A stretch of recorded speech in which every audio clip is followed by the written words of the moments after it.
Been a while since I made one of these. For those who've never seen this type of video before, I have 6 pieces of criteria for supports. Sustain, mobility, range, utility, damage, and healing of each hero, and I'll explain how that makes them hard or easy to rank up with. In last place, and who could see this coming, I have Lifeweaver.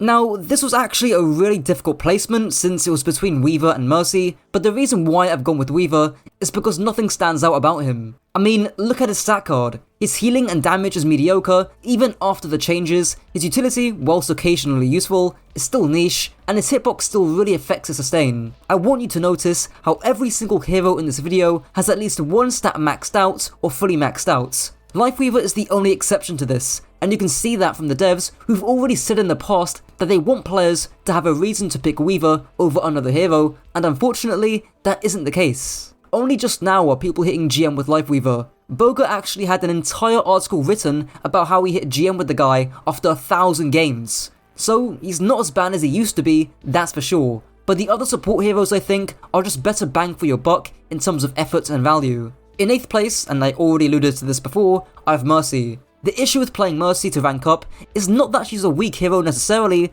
but that she hasn't got much individual carry potential. I've said this in the past, but your value on Mercy is directly reliant upon how good your team, or more specifically, your DPS are, because majority of the time, you will be pocketing them. As a result, if your DPS aren't very good, and they're still losing jewels or not getting much value whilst you're blue beaming them, then you're really gonna struggle to play Mercy. With that being said, plenty of streamers have done unranked GMs with Mercy, and whilst it does take them some time for the reasons I've just explained, Mercy does have a skill ceiling with her movement and B management, which are really important because your mobility is one of the best parts of your hero as a whole. Battle Mercy can be a legit thing if done correctly in Valkyrie. However, your reliance on your inherently unreliable teammates make Mercy a hard hero to rank up with. In 7th place, we have yet another main support, being Brig. Now for those who don't know, I'm a high GM Brig player, and I can tell you that likewise to Mercy, she can be a bit reliant on her DPS to do the heavy lifting. She herself doesn't have as much damage or range compared to the heroes above her, even though she is able to clear out and threaten short sightlines by herself entirely. I'll play a clip, but I've had moments in game where I do my best to support my off angle, but we just get DPS gapped anyways. Can I have done anything better there? Like, I triple packed the Genji. I tried to get the whip shot on the Echo was decently reasonable. Like, I think I did fine there. I mean, like, we just didn't know the Echo was there. Because the Echo hard carries that.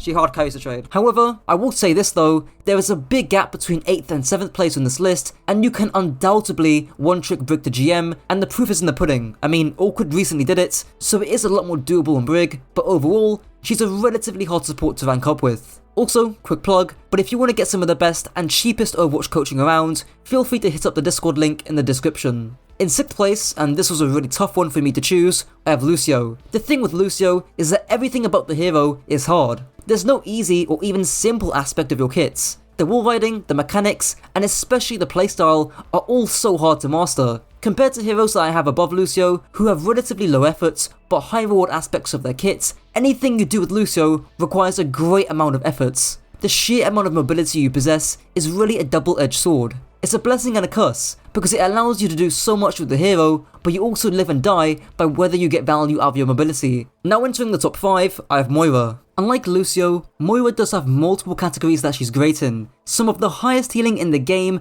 as well as outputting a ton of damage too, which you could call trash damage, but it can also be really surgical. The key thing with Moira though is the playstyle shift, and mastering the ability to go from AoE healbot to TikTok duelist. You probably have the most amount of survivability in the game as a support from your fade, orb and passive, so utilize that in duels. And that can be really tough to do sometimes because of your limited mobility with Fade. So overall, I think especially beyond Diamonds, Moira can be a bit of an uphill battle as a moderately difficult hero to rank up with. Just after Moira, I have Zenyatta. Honestly, placements through 4 to 6 are interchangeable because Zen is an absolute glass cannon. One game, you could be landing 5 orbs consistently and getting massive value out of your Discord orb, helping your team win duels.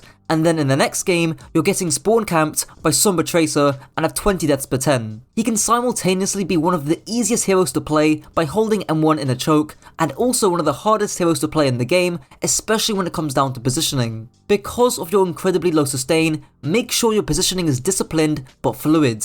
In other words, dynamically moving to places of cover and to different angles as the teamfight progresses, whilst also being within range to receive support from your team if you do get dove. Now onto the top 3, where I think all 3 of these heroes are absolute top picks. Starting with Baptiste. Awkward's famous catchphrase, damage, damage, damage, really rings true for Baptiste here, considering he's the only support who can output as much hit scan DPS whilst also dishing out a ton of healing too. And he's got mobility in his exo boots, and he's got sustain in his regen burst. He's a really great solo pick as long as you don't heal bots and you get value out of your gun. Anyone who's gone Baptiste coaching from me knows this, but you really have to rotate to different angles and be brave with your gun and your matrix to really stretch your mechanics. Bap's damage was and will likely always be underrated, so really try to limit test yourself here. Your immortality field is also an important piece of utility, but not as much as you might think. Top Bap players will obviously have great immortality fields, but more importantly, they will also have great mechanics and multitasking with their gun too. Now on runners up, I of course have Kiriko.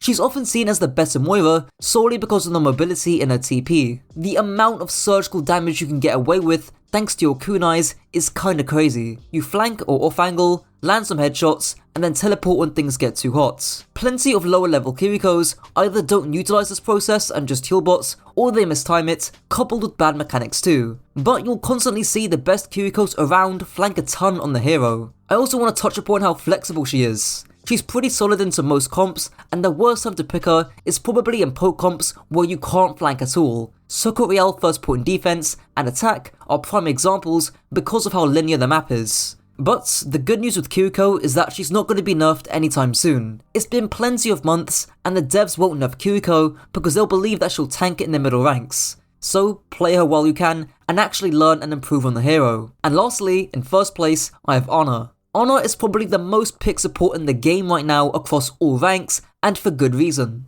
She has the highest single target healing output in the game at 93 healing per second, and the reason why her damage stats doesn't match that is because of how often you spend utilizing the healing. But Honor's gun can really dish out some serious decent damage, either 2-shotting a tracer or 3-shotting any squishy. But the real power in Honor comes in her utility. The sleep dot is great for dealing with aggressive threats in general, whether that be flankers or tanks stomping onto you, but her nade is really where it's at. You will constantly see top honors both in ranked and in pro play land massive purples with her all the time. Finding rotations and places to move in the middle of the fight to land a big anti-nade when nobody is thinking about it is really powerful. Toss in a pretty good ultimate in Nana Boost 2, which can both be used offensively and defensively, and Ana is not just one of the best supports, but one of the best heroes in the game. And considering all you need to do is land fat purples, which doesn't require crazy mechanics, and I also think she's the easiest support to rank up with. Anyways, that's it for the video. Shout out to my channel members, Susfring,